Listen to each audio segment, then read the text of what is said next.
Hello,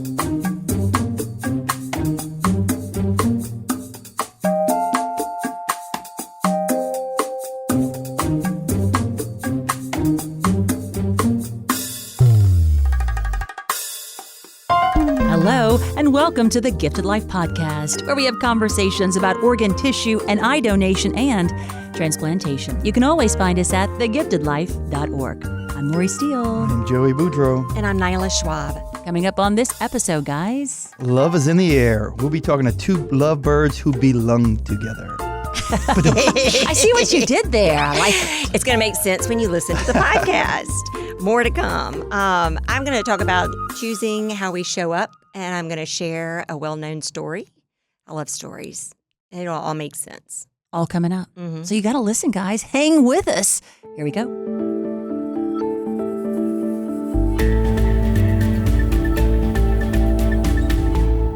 Hey guys, here on The Gifted Life, we are excited to introduce you to our friends, Frank and Amber Avila. How are you guys? Good. Great. How would we describe them? The dynamic duo. We're tickled pink that they're here. We belong together. I love that. That's the big thing. Yeah. That's the We shirts that belong they're wearing. together. That's shirts. Just a really cool couple whose story surrounds transplant, love, faith, cycling, bacteria, all the things. And they're here to share their story in hopes of inspiring others, answering some questions. We really appreciate you guys being here today. How are you guys feeling, Frank and Amber? Feeling good. Yeah. Nervous, as always, but really feeling good inside, feeling good health-wise, and just grateful that we get this opportunity to share what God has done through our donor heroes, Yeah. the gift of life. Are you I'm guys- feeling great. I'm feeling super physically, and I just feel so blessed that we have this opportunity. Thank you for inviting us today. Yeah. Are y'all still in the newlywed stage of marriage? We'll always be in a new Love that. Oh, that is such a romantic We're answer. very Great. smitten with each other, I Good guess. talker. I like it. So let's talk Oh. about this romance, how you met. You had medical issues on either side and came together, helping each other, helping others. So do you want to know? Don't you want to know I about do. this? I have so many questions. story? So many questions. Walk us But I through think the if y'all, romance. if you tell your story, then that might answer all our questions. I grew up with cystic fibrosis. I was diagnosed at 3. Had a pretty healthy childhood, and then my lungs started getting sick and worse over time, which required hospitalizations, tune-ups, 2 weeks at a time of IV antibiotics that would help me get through school, and then just eventually my lungs just got so bad that I needed my first double lung transplant. So you grew up knowing about donation, transplant. You were No. comfortable with it, or no? Okay. We did not know anything about transplant. I was in the hospital, and the doctor came in. My family was with me, and the doctor came in and basically had said, y'all really need to start thinking about transplant for Frank. So this was in the 90s, 95-ish? Mhm. Yeah. How old were you at that point? I think I was about 17. 17. Wow, that's got to be scary Yeah. in your teens. Yeah. So what did you understand, like when he said you need to think about transplant? Like obviously there's not an organ bank anywhere. Did you understand the concept of like what was going to happen? And At 17? at 17, Yeah. that's my point. That's so young. I don't know. My dad was really good about, if we wanted to try something, we'd just do it. Yeah. So we didn't really think twice about it. We knew that, hey, this is what's going to help me live. This is what's going to help me keep going. We're going to do it. So I didn't really have time to sit there and think, what does that mean? What is going to happen? And at that time, we had 0 social media. Yeah. So you knew nothing about it. But we just started the process. And at the time, we had to go to North Carolina at UNC Chapel Hill. It took 2 years. My wait was for 2 years. Yeah. I had one dry run. My sister was with me. And luckily, it didn't happen because there was a lot going on. She was pregnant at the time. But after that, the second one came, and I was at physical therapy, and my dad had just left to travel back here to New Orleans. And the coordinator said, "Hey, we have we have lungs for you." And I was like, "You need to call my dad. He's on the road." So they called him. They got in touch with him, and he came back to the hospital. And that's when it happened, September 18. And I remember waking up the next day, and I could see the saturation was 100%. Wow. I can't even tell you the last time I saw or knew that I had 100% saturation. So that's when life changed after that day. So when you say did it change? Like, were you just, I'm going to live each day, or you're just like, because right now you're probably 19. Yes. So what were you, when you could breathe, what was your next, like, what were you thinking? I was in school at the time. Well, I was in school, so I had to stop. And then I was able to, my whole outlook in life looked completely different. I was given another opportunity. I was given another chance at life. And to understand that, though, at 19. At 19, I'm trying to go back to 19. me too. I didn't have your wherewithal. No. to be honest with you, I don't think I truly understood what was going on. All I knew was that I had another lease on life. And our families deeply were believers, a lot of faith, a lot of prayers. And I think a lot of that was able to give me peace through the whole process. It was a journey. I mean, it was a difficult journey through it, but every day I just took it as a new day. Every day I took it as another day that I could breathe, another day that I could try something different. And I was able to go back to school. I was able to get back into life. What I thought, I had dreams and aspirations. So I was able to get back to those dreams of what I wanted to do and just took it day by day. And your transplant journey obviously didn't end there.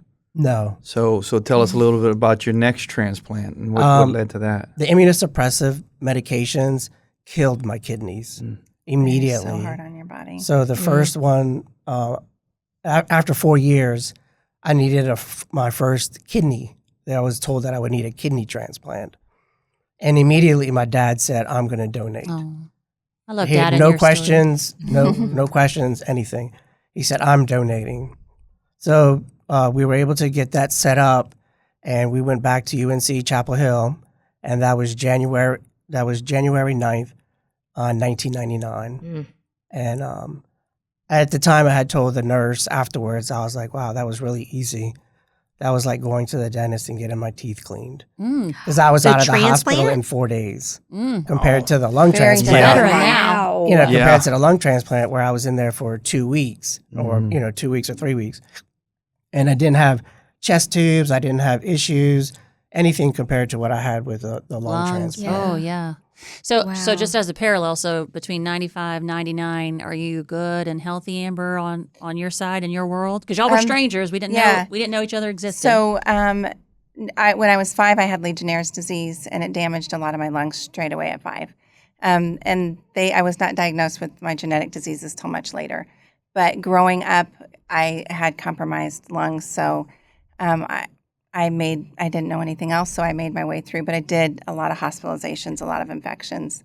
It wasn't until high school and college, my lung function, I would get sick, get in the hospital. They treated me very similarly to cystic fibrosis. So the vest, the breathing treatments, I did 4 a day, and in the middle of the night, my entire life, to keep my airway open. But I was still sailing along. I was living my best life. I had no other way to look at my life, so I just modified it and figured out a way to do it. I wasn't diagnosed with my lung diseases until much later. Actually, my kids are adopted, and one of my older children wanted to do the me in 23. We did that. What is that? It's a genetic testing. Okay. And so I said, I'll do it too. It's, and I put on there a couple markers for potential markers for like lung stuff and liver and the whatever. And it was just kind of an entertainment value. I really didn't think too much about it, but it came back with some, significant information about potential lung diseases. And I took it, and I had been worked up at Mayo, which was crazy, but took it to my pulmonologist, and he did genetic testing and came back with alpha-1 antitrypsin deficiency and PCD, primary ciliary dyskinesia. One has to do with the ciliary, the little hairs that they don't beat properly, so they don't move your stuff around, which is very similar to cystic fibrosis. That's why the putting the vest on helps. And then the alpha-1 is that you don't make the protein that actually protects your lungs. So when I would get sick, it would damage the lungs straight away. It wasn't, it didn't, it didn't just, you weren't sick and you got over it, but it actually did damage. And so in 90, we're exactly the same age. I guess I'm a little older. She likes to brag about that. I'm a cougar. And it's only 30 days. But still, it's 30 give it to days. her. Yeah. So at that time, I definitely wasn't close to transplant. I think I was still functioning around maybe 32% when he had his first transplant. Wow. Meaning you could only get air, 32% of what I can get air. Wow. Mm-hmm. Yeah, 32% out of 100. Wow. So you Just thinking that's like a third. so the of it. little you have little hairs kind of that push that keep everything moving because we all have secretions like all the time. You're supposed to, So between that and then those everywhere. So when that happens and she had like a dyskinesia, it's not flowing, it's not moving things like it should, and then the surfactant that so your body, your lungs naturally have this coating almost. It's the like a little slippery coating that allows them to expand and contract and not have any issues, and at the same time it's like a barrier. So she wasn't able to. So she doesn't have either of those in place. So that's part of, I guess, what kind of progressed everything. It makes me So- feel like I can't breathe right now. Yeah, So I can't so imagine. big medical issues on Yeah. both sides. I'm going to come back to Frank. So, so you had a kidney transplant from Dad Mm-hmm. in '99, Yes. and then fast forward to 2009, you need another kidney. 10 years later, Yeah. my kidney started failing again. Mm. And this time I had to do, I went on dialysis. So I did dialysis for 3 months. Mm. And we just recently heard your podcast regarding the kidney donor and the recipient, and how your recipient, she said she had to do hemodialysis, and that's what I did. I did it for 3 months, and I think I was like 3 days a week, but I didn't have a graft. They were able to put a line in me, and that's what I used. But I was exhausted. My dad picked me up a lot of the times afterwards, and I just slept. So at the same time, my sister said the same thing. She said, I'm going to donate. I want to give him my kidney. And she was told, well, you know, we don't know if it's right, because your daughter might need it, a child might need it. And she said, no, I'm going to give it to him. What So that an incredible What a great family. I know. I was Yeah. thinking. I know. I love their role in your story, but also I'm like, look at these two healthy, smiling, I know. wonderful people for Yeah. all of this that you had to Wow, and the endure. faith in Yeah. that. Yes, a lot of faith, a lot of prayers. Yeah. So I had my second kidney at Ochsner July 1st, 19. Oh, I forgot the year already. 2000. 2009. Okay. I had the second kidney, and she discharged the next day, and I was able to go home July 4th. So your sister's doing great. Your My dad's sister's doing great. My dad's doing great. great. Her Yeah. kidney is doing amazing. 16 years out, and creatinine looks beautiful. Oh. I have a question. How many kidneys do you have in your body right now? 4. 4. They I'm just maxed out. Well, you There's no more space, it's more right? complications to then remove. Really? So they just leave them right, in so there? they Them just in leave there. them and they put the kidney, instead of your normally they're in your flanks in the back. They'll just put these Do more they in the detach front. them and they're just Yeah. floating in your body? Not floating. I mean, they're in place, but Yeah. they're in the Yeah. Not front. clinical. Can Whenever you he's tell? They're Bloated. attached. They're attached to your vessels. Okay. Whenever he's They bloated, shrivel up. I just say it's They his shrivel kidneys. up. Yeah, they All get those smaller. The ones in the kidneys. back. So as you he's got 4. So like muscles, it's similar. So like muscles, your kidneys, when they're not being used, they atrophy. They get smaller. They shrink. So that allows for more than, as time passes, they shrink more and more. So more space That's there. crazy how the body adapts. Amazing. Science is amazing. And faith, right? So that was 2009. You guys still don't know each other. No. So 2009, how's life looking over there? It's looking great. I've got a child. I adopted my first child in 2008. Oh, no. See, I'm wrong too with my dates. My first one was in 2004, 2005, and then I had my third son in 2008. So Loving on the babies. I love that. I was love that. busy Yeah. mama. Yeah. So we have a purpose. We have these multiple gifts of life. We're loving our family because they're like so supportive And right? adding to our families. Yes. And then you are finished with school. You're working. Where are we? Yes. I'm working at that time. I'm a medical technologist and blood bank. So I was working at the time, and I was able to, take the time off and get better and get stronger. So yeah, I was living life for sure. Doing good. Doing good. And you ride bikes, right? Yes.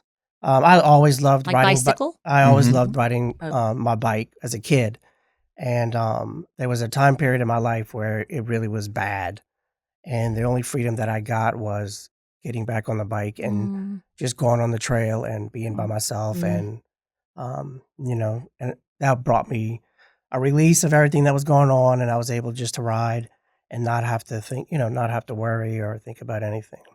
Oh. So that was 2009. We're going to fast forward a little bit. You had another transplant. But before that transplant, we had some love in the air. Yeah. Yes. Yeah, get to the good stuff. Yeah. I had been told for years after that my lungs were starting to deteriorate again from repeated infections, rejection, and everything was just crashing again. Once again, it was crashing. But I was like Amber was 30%, and I felt great. I ride my bike, I go to work, I'm doing everything that I need to do, and it didn't even faze me. But So So you're you're so used to it. Yeah. medically Yes. they're saying you're crashing, but mentally, No. wow. Neither of us. I read that too because I was like, man, that's got to be tough. Yeah. yeah, you'd be surprised how much your brain plays into the role of Yeah. how you feel physically. We I talk about also that a feel lot. y'all's whole story are all these people coming in to help or doctor's knowledge or new advancements. And here you are. Like Mhm. you're riding Yeah. on faith, it seems. Yes. Definitely. Yes, definitely faith. God is in our story all the way through. Yes. And so you started poking around saying, hey, I need to Mhm. Well, her to sister s- was I need to nudging meet her. others who are in a similar boat. Yes. Starting Well, using some social. about the same time, I had been to the University of Washington, and they had told me that, hey, Amber, you're not going to get any better. There's no treatments for what's going on here. You have too much damage. And for years, they had said, you only maybe one or two more infections, and you're going to be in a really Oh. bad spot. And they had talked to me about getting into the whole transplant workup and doing all that. And I just totally denied it. You were familiar with it? Yeah, I was. You I were had. pro? Yeah, well, they had spoke to me about it, and I had said, I don't think, I've got small children. I just am not. I really didn't believe in my heart it was the right time. I believed that I would be able to take precautions and stay healthy enough to put it off for a few years because I knew that it would be a humongous undertaking. And so, but I had a girlfriend that said, hey, Amber, you should get online. Oh, I was thinking it And was your see twin if you- sister, I'm loving but the it's your voice. I'm friend. liking Yes, this. Yeah. yes. New character. And you should get out there. She was, because she was always looking at her phone. I was like, what are you looking at? Well, she's in groups, and it was a lot of it was for mental health, Okay. Support groups. support Yeah. groups. And she had cancer. And so it was like, she had spoke into it saying it had really helped her to listen to other people Oh, and yeah. to talk to them. And so I took her advice, and I got on, and I saw that I was using oxygen at the time. I had had the flu, and it knocked me down for several weeks. And then for a full year, I was on oxygen and really kind of struggling I was still taking the kids to all their, doing everything, but I How was are you managing? I mean, we I'm all have tired kids listening. I was like, at how do you do different it? places in our lives, and I'm thinking you're a single mom, I was a single mom. loving these children, and I was married before, but I was divorced, and I was a single mom with the kids. okay, and then you're homeschooling, Mm-hmm. and Most impressed. and your health is Actually, I did not choose to homeschool. It was it was in Seattle, and the first case of COVID hit in Seattle in our Oh, yeah. area, and so all schools were closed down, and homeschool was the only option. So we're And gonna for make me, this I work. was really relieved because I had 5 potential exposures coming back to me Mhm. because Yeah. my kids, Yes, true. and so 5 children. 5 that. But like you I are an said, inspiration. I think I'm crazy now. You gotta be a little crazy. A little to bit crazy. live life. I mean, yeah, Just that's survive it. it. adapt. That's yeah. it. Thrive in it. We all made it. And I saw, though, the thing, he was riding his bike and he was using the same oxygen as me. And we used That's what attracted you? I used it as a jetpack. I called it like a jetpack for me. The kids called it a jetpack because I wore it as a backpack. And I would say, oh my gosh, my jetpack's getting ready to run out if we did errands and stuff. And because it gave me fuel, the kids thought it was fuel. Mm-hmm. And he was using it on his bike. And it was like cha-ching. Like I thought, oh my gosh, he's using his riding his bike. And of course he's handsome and he was, riding along. When she was pointing to him, I was like, you see that little twinkle when she points to him? And then the way he looks at her. And then there was an alligator in the picture. And that was crazy. You were so lucky that alligator was in the picture. That's my crazy. I love it. That's my crazy. The timing of that alligator. I was like, and so then we started to talk to each other just very kind of nonchalantly, just, hey, kind of getting our medical diagnoses. And then, of course, it progressed into, we actually did not talk on the phone for quite a bit. We just would send messages back and forth and how, check-ins and stuff like that.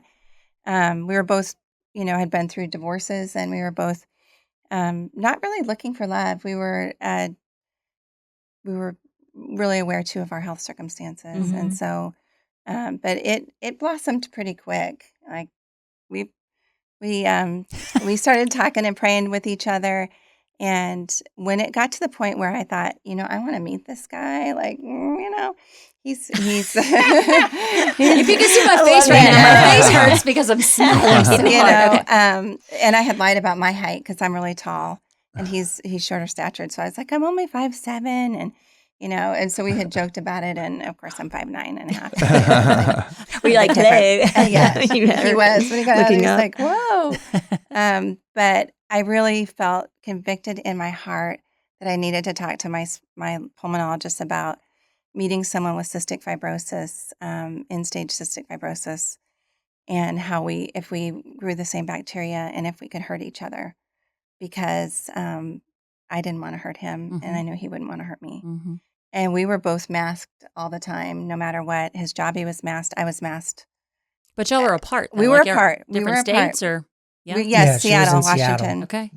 And he was in New Orleans. So my doctor did we do sputum cultures and other ways to detect what you're growing. And they did that periodically for me and for him, but more for me because I grew a lot of fungal stuff too, which is really difficult to get rid of. And it can come back with a vengeance. Mm. And so they were on top. I was having some issues with that, but our biggest thing was pseudus, pneumonia. And we both had that, which we were very relieved about. Mm-hmm. I mean, it stunk, but Yeah.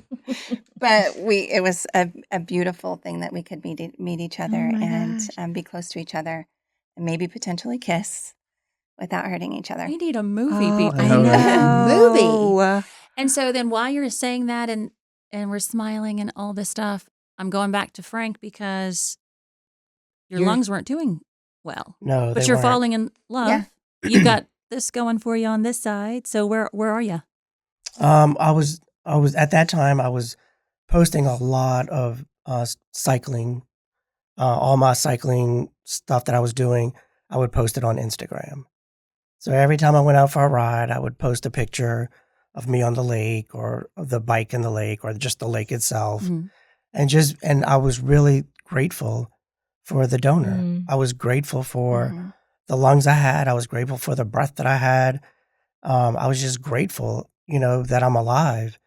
And there's a scripture that I love, and it's Isaiah 40:31. But those who hope in the Lord will renew their strength. They will not grow weary. They will run and not faint. And they will, they will soar on wings like eagles. And that was my thought process when I was riding my bike. Yeah. I'm on this bike, pedaling, barely breathing, but I'm pedaling and I'm moving forward. Yeah. And I felt free. Mm. So at the same time, I felt like, the eagle, they fly, spread their wings, and they just float. I'm just envisioning you just And riding with that your was, hands up. it just hit me. So I did a lot of that. And there were times where I was sick that I did have to use oxygen. But I was like, I got an hour's worth at 30 minutes each bottle. And I could just go for, 1 hour, take 2 bottles, go for 30 minutes, switch the bottle out, and then I could make it back to the car, with the second bottle. Man. And that's when she sent me the message. Because I had one picture where I'm sitting there with the oxygen tank, sticking out the bag. And she had sent the picture. And the other one was, there was an alligator along the So glad you posted Mississippi those Trail. pictures. Yeah. Seriously, And that's what happened. And then So the good looks and the alligator and the tank, that was But, the draw. To me, you're so mentally strong and Yeah. just supportive and powerful. Like that's what I'm drawn to right now. Like when you're talking, I was like, oh man, I could see. It was Leaning his on that. Leaning into preparatory. that. I really believe that the Lord was preparing him. His mental. Every time he got out on the bike, he got stronger, even though he didn't know that he was getting stronger. Yeah. Mhm. And going into transplant, the most important thing is that you have, really his strong legs, and that you're able, because you lose so much muscle. Mm. Mhm. And he was preparing, even though his body was failing, he was preparing. And I feel like God was doing a work in that, because that was his way to get out. Mm. yeah, but the doctors had talked to me for years, Yeah, saying, "Look, Frank, your lungs are getting worse. You Yeah, will he need knew. another transplant." Mhm. One of my lungs was basically stuck to my chest. Mm. It was that bad off. Is it painful? No, I didn't feel it. I No. couldn't feel it, but there was just so much damage Mm. that it literally just stuck to the chest wall. And, he had talked to me about, oh, don't worry. I'll find doctors that can, it's a very bloody procedure, very dangerous procedure. And internally, I was thinking, look, I already had 25 years. I'm grateful Mm. for the life I've had. I don't really need to go through this again. yeah. I don't really want to go through it again, but I was just grateful at the time. But they had kept talking to me. Mm. And then lo and behold, Pretty I meet- nurse enters. Stage I meet left. my, now wife, and that changed the whole perspective. I was ready. Yeah. I was ready. So how was it supporting him? You were well enough to be able to care. Yes. So we got married, and When was that? Shortly after we got married, December 12th, 2021. Okay. And I think it was maybe 3 months after that, we bought a house, and things started kind of rolling along. And then he remembers the day, but there was a specific day we were moving stuff in, and he couldn't move anymore. He couldn't pick anything up. He couldn't do anything. And so we knew that it was going to be that he was going to need to be listed. We went to the doctor together. They said it needs to happen now. And I was with him. At that point, I was feeling great. I physically felt great. I knew that it was time for me to step up. I had a lot of kids. I had fostered kids. And so caregiving is actually one of my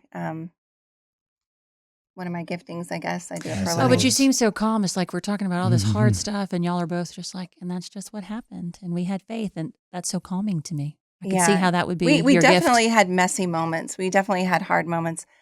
For my transplant, I cried all the time. For him, when it happened, he actually drove himself, which is the crazy. I was too much. I could totally see you doing I was that. too Frank. much I just could like see it. Or ride his bike there.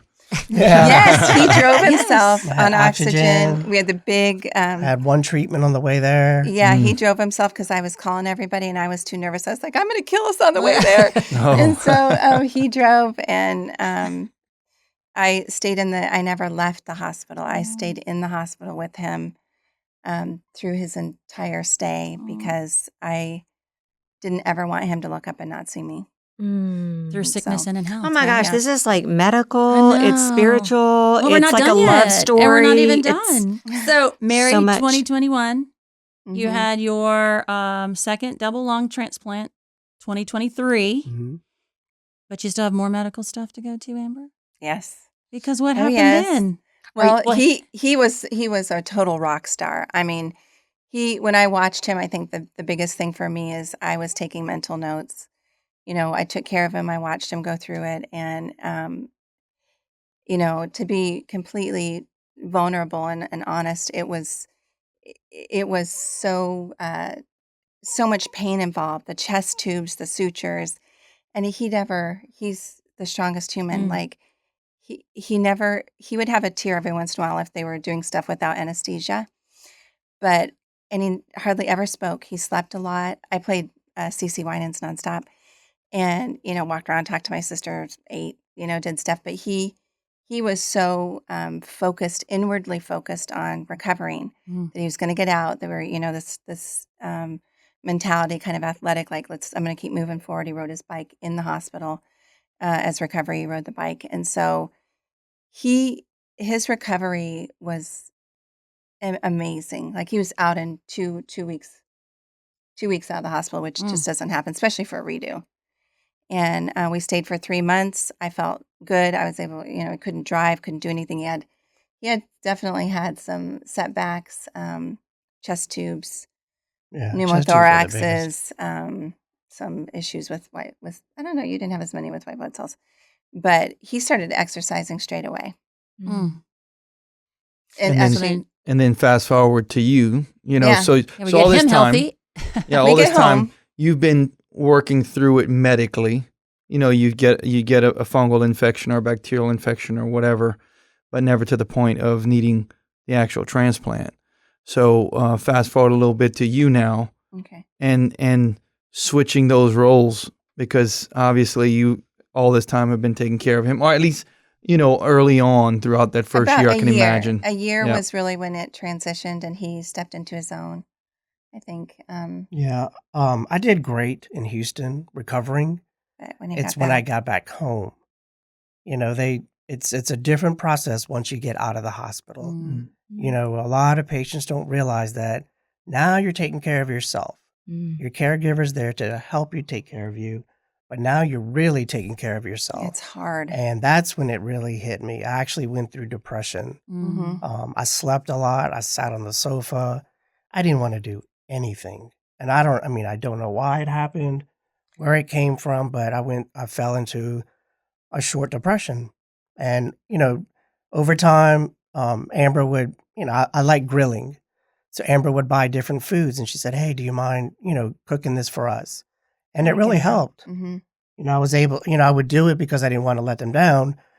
I didn't want to be out there, but I did it anyway. And just over Got time, him moving. I was able to get back where I needed to be. And then one day it felt like I just woke up and I was, okay, let's do this. Yeah.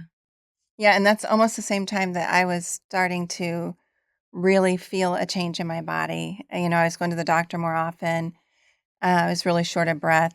Was working 2 jobs, and I managed everything almost on a time scale. So it'd be like, well, I'll get up and do a treatment and then give myself, everything was so scheduled in order for me to maintain a life where I could get my treatments in. And I was really good at trying to hide it. So I worked in children's ministry.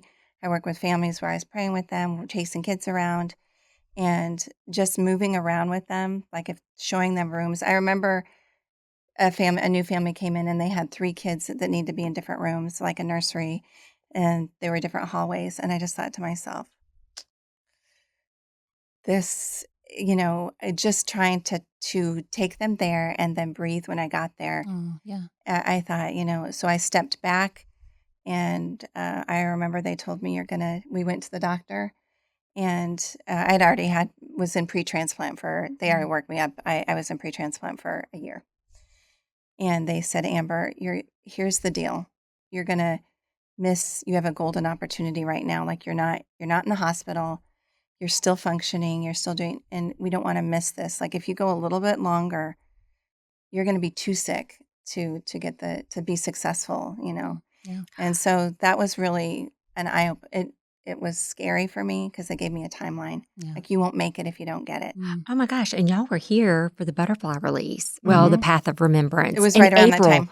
Y'all were talking and talking. That's where I met y'all. And then you're like, we're probably going to leave now. It's getting a little harder to breathe. And then you get a transplant 2 months later? Yes. No, and I didn't use oxygen. Oxygen wasn't great for me. My lungs were completely obstructed. So, and that means breathe, like when the oxygen is in your nose and it's pushing into your airway. I couldn't really even get it into my airway because it was so obstructed.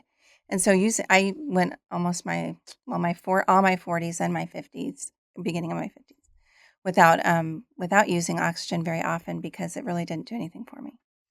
So I just, but when we came for that, Yeah, y'all were coming because y'all were so grateful. That is when I knew that I had no other option. I had to get transplanted.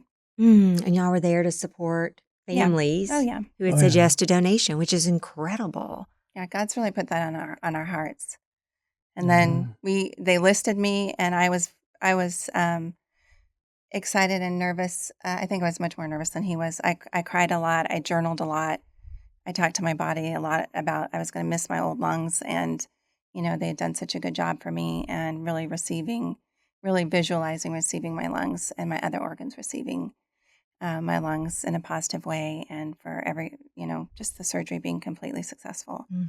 And I don't remember this. Well, so we get it called 10 days, which is just remarkable, especially with my blood type. And Frank. They had initially told her 6 to 8 months. Yeah. And we woke up one Saturday morning and we're like, oh, let's go do something. Let's take the boys and go somewhere. So we went to Baton Rouge to go to the museum.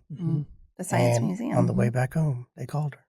So we had a really special family day. Yeah. I felt like God provided that. I felt good. We had a fun day with the boys, and it was like, and then we were able to, because we had that memory the day of. It was like, wow, that day. And then we had to rush back, get everything, and head to the hospital. And then I was transplanted the next day. But my recovery was kind of, I was out in how many hours or? Oh, yeah. Her recovery was amazing. Yeah. Gosh, I just want to cheer y'all. I know. I was like, every this is a bit of the great story. I was really nervous, though. Her, I was very nervous. They brought her to surgery. Her sister was there with me. And, we sat there and waited. The doctor came out. Everything looked great. There was no blood loss, no products needed. So they're like, you can go see her. So we went and saw her. She could hear us talking to her. I think I was extubated at 10 She hours was moving, she was moving her head. She was still intubated, but she could hear us talking to her. They're like, okay, it's over. Come back in the morning. We went back the next morning and she was extubated. She had been extubated in less than 10 hours. They were for you. And she was sitting in a chair practicing her breathing exercises. That's so neat. Even though I don't remember it. It was just amazing. Yeah. I wanted to get out. And I tell her and I look at her and I'm like, determined. I was looking at you and I just saw a glow behind you. It was just a pure white glow. And I knew that the Lord was with her. Yeah. And I woke up and my sister and Frank were with, they were there, and I was transplanted into the ICU where I could. And I think the next day I got up and I wanted to walk, and it hurt. I remember thinking, I want to walk. But I had 6 chest tubes pulling down on me. And so, I was able to lap it a few times. I set goals to do one more lap every time I went out, and just started to really get in that mindset that I'm going to get out of here.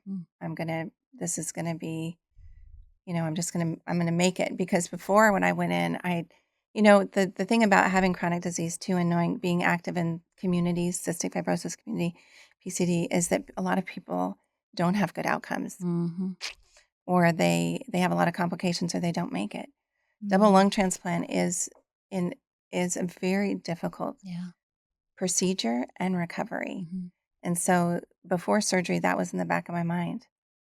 And I just felt like, I've got to make it right with everybody that I know, make sure, pray, get right with God, of course, and go into it. And when I made it, I was like, I made it. I remember saying, I made it, and now I'm going to kick some butt. I like it. For her recovery, we played a lot of CC Winans. She's my favorite. And she had back issues from the procedure, from the surgery itself. I did. I had excruciating pain. pain. Starting to wake up, and her back was just spasming out left and right. And I was on my knees a lot of once we got back to the apartment, and I carried a ton of extra fluid, but the breathing, I was just so excited to do stuff. I think I would overdo it a little bit. And my back in particular was it was the most excruciating pain I've ever had. I mean, it would come on and it would bring me to my knees, and I would just think, if this doesn't go away, like I can't take any. And as soon as I get to the point where I had been crying most of the time, it was almost all at night because I was trying to lay down, it would end, it would finally go away and I could rest. But that went on for several weeks. Good, wow, yeah. Yeah. And then now you look the picture of health with Yeah. the both of you. Both of you. And I'm Yeah. just 48 months. concentrating on my breathing so much. So it's not even been a year. Oh no, it's been. No, I just made 8 huh? months. Yeah. So breathing is Wow. good. It's more Breathing than is- 30%. Like you Breathing guys is incredible. So my very first appointment post-op was a week, and they said they did my pulmonary function. They said, well, you're at 40% or 40%, and I was like, dang. It's like that's amazing. If I don't get any better than 40%, I'm going to run a marathon. Yeah. Like Oh. I just remember thinking You were at 30% before. It was much lower before Well, transplant. by transplant time. Yeah. Yeah. And so I was just literally thinking, if it gets any better than this, it's all icing. Mhm. And now I'm at She's at 70%. 70%. Wow. Oh. And it just being able even to talk this much, I didn't talk very much. Mm. I mean, I did, but a lot of it was kind of, I didn't carry on full Yeah. sentences. It was very Mhm. broken language. I just would make my Yeah. point and be done. What a gift for us that you Frank, were what is able to your- share. what is I don't know your for him, but breathing capacity? Right now, mine's at 71. God, are y'all like competing Yeah, against each yeah. other? We are actually- 71. actually, when I was working out this morning, I was like, I got you. I can get the 71.5. I'm at 72. The last one, I Yes. thought I was going to beat him, but it's Underneath, down. we're definitely competing. Yeah.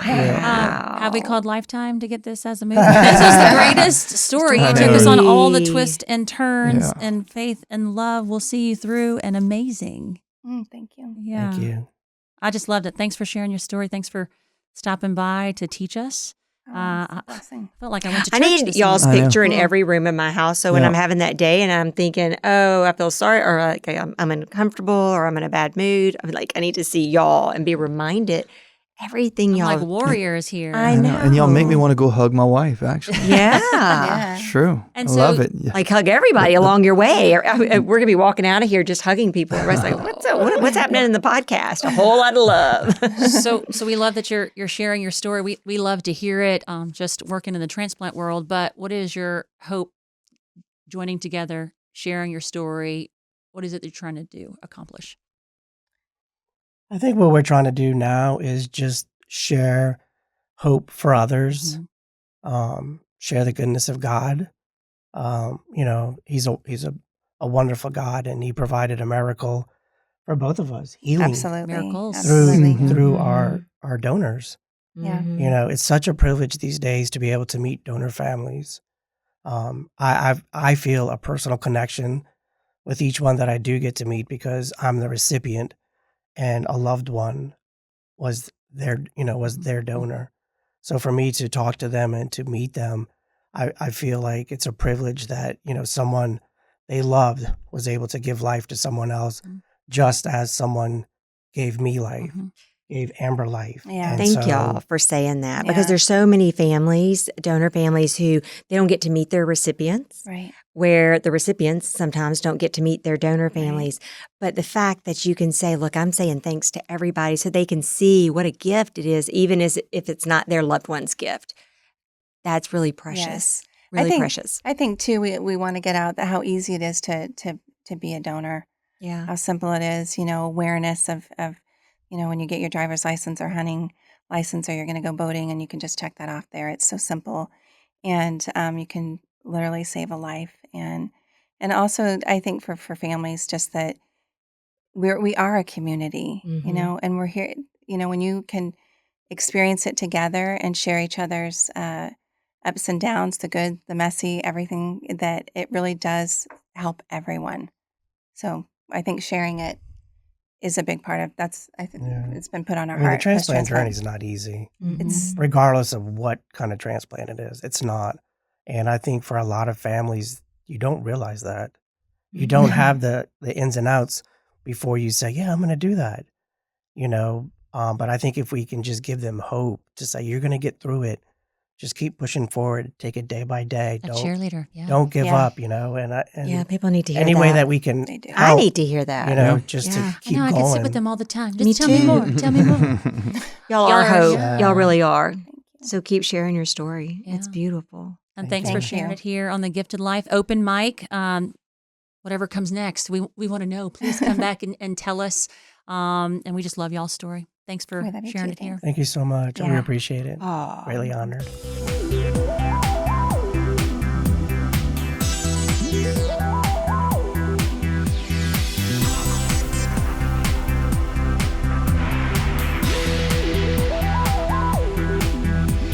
It's time. Time for our mental health moment. Yes, it is. And coming off of that segment, that was amazing. I certainly need some Nyla too. Okay, this came to me when I was listening to them talk. Yeah. How do you intentionally show up for choices that you have to make? And they did that over and over and over, right? They just decided like how they were going to live, even knowing they were diagnosed with, these challenges. As it wasn't just one challenge, it was multiple Yes. challenges to have that faith and that focus. Yes. Wow. So it made me think about a story. Y'all might have heard it, but it's about a child who goes up to somebody important in his life, and they told the child, "You have 2 wolves that live inside of you. Everyone does. One wolf represents fear, anger, resentment, and doubt." Have y'all heard this? No? Oh my gosh, so good. And the other represents compassion, courage, patience, and hope. And so the child's completely intrigued with this and says, "Who wins?" And the adult says, "Who do you feed? Which one do you feed?" Yeah, I hope it's the good side. I know. Well, that's the choice that we Been have to feeding make. Bad side lately. I'm trying to get on the right track. But they were just so full of gratitude. Yeah. Yeah. And listening to their story, I was like, I wish It I would had be read easy this to story it better. would be But easy to just give up. Like when he talked about, he said it was like And a he was- 2-week period, 2-week Yeah. downtime for me, and I was like, oh my, I don't know if But, like, that sounds I mean, quick. thinking about it though, he's been through the ringer over and over Yes. and over, and finally he's at the point where he's gotten his 25 years, and then And is extremely grateful for those. extremely grateful 25 about years. 25 years, and Yeah. then of course she was that next trigger for him. yeah.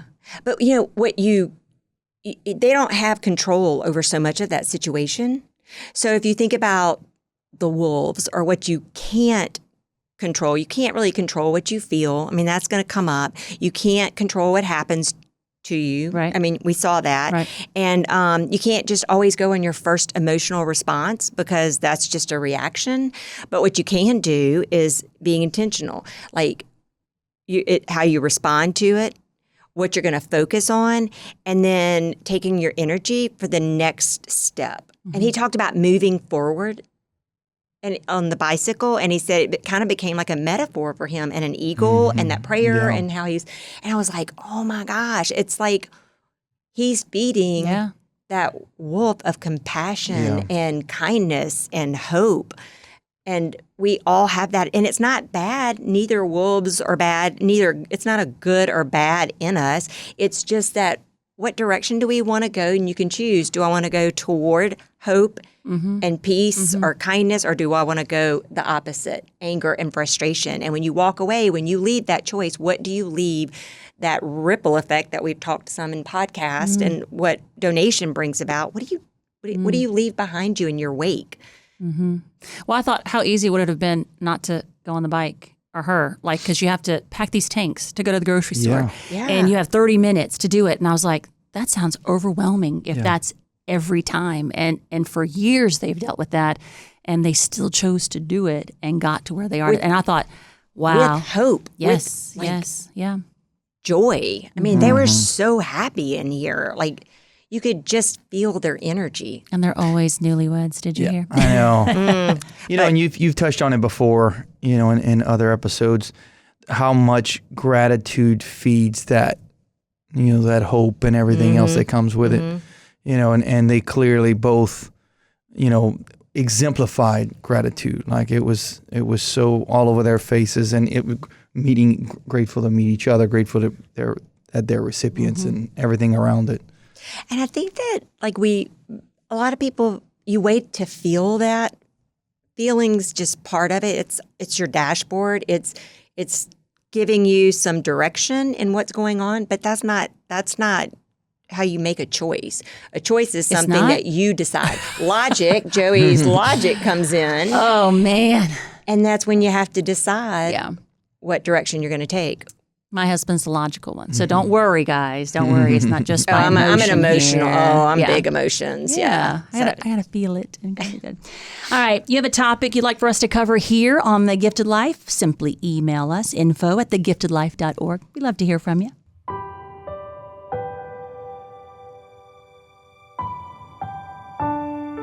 In every episode of The Gifted Life, we honor a hero. Today's hero is Wayne Bubba Begnaud. We learn about Bubba through his family. Bubba was gifted with a servant's heart and was a devout Catholic. He was a lifelong member of St. Joseph Catholic Church in Milton, where he served as a Eucharistic minister.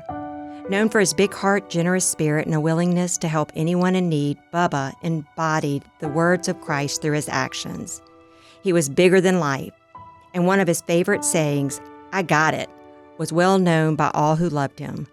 When Bubba set his mind to something, nothing was impossible. A proud 1977 graduate of Acadiana High School, Bubba spent much of his youth rodeoing and training horses, remaining close to the outdoor life he cherished.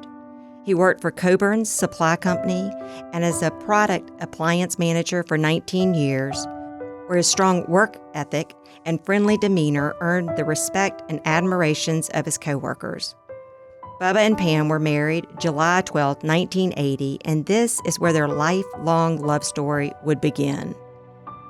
Bubba had a deep love for music, especially the songs of James Taylor. The words, "You've Got a Friend," became a reflection of how he lived his life. He often joked that he could sing James Taylor songs better than James Taylor himself, and many agreed. Fulfilling a lifelong dream, Bubba learned to play the guitar on his own, to sing James Taylor songs, and learned to play Happy Birthday for his wife Pam's birthday this past August, a gift that captured his loving and thoughtful nature. Bubba and Pam shared countless adventures together, from camping with friends and family to running half marathons across the country. Together, they set a goal to run a half marathon in all 50 states, a journey that brought them to 48 states completed and their 49th race in Nebraska at the time of his passing. They had already visited all 50 states and were on track to achieve their goal of 100 half marathons. Pam, Hunter, Jaden, Annie planned to honor Bubba's legacy by finishing the final 2 races, Nebraska and Hawaii, in his memory.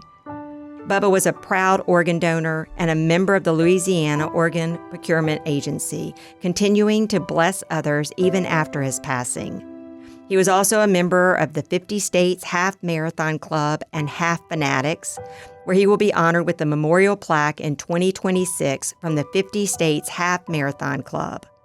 A vital member of the Lafayette recovery community, Bubba celebrated 18 years of sobriety, a milestone that he shared with pride and humility.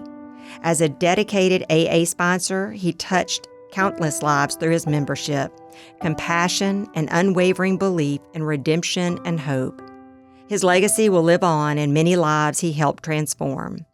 Although Bubba had many interests in life, his greatest passion was his family. His children and his grandchildren are what Bubba cherished and loved. And now we pause and say thank you to Bubba for the gift of life.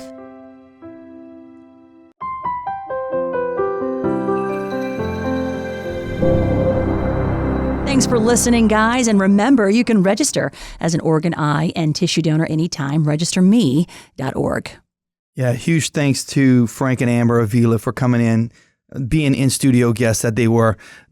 It was so cute, the sparkle. You mentioned it a couple times in their eyes. They had certainly loved birds, and the passion, that they have for life and the ability to provide hope to so many. Mm-hmm. It's like the resilience that they've had throughout their lives, and then now they're still that positive ball of energy like they are. And their cute T-shirts. Yes. Matching T-shirts. They belong together. We love that. That's our saying now. And then they're stronger together and they want to help others.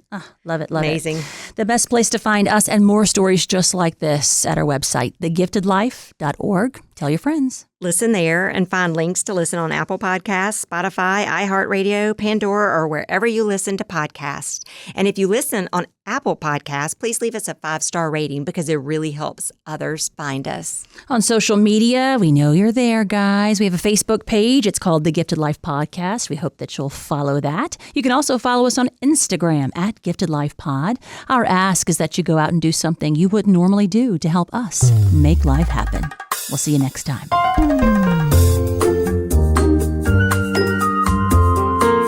This is a production of the Louisiana Organ Procurement Agency, or LOPA.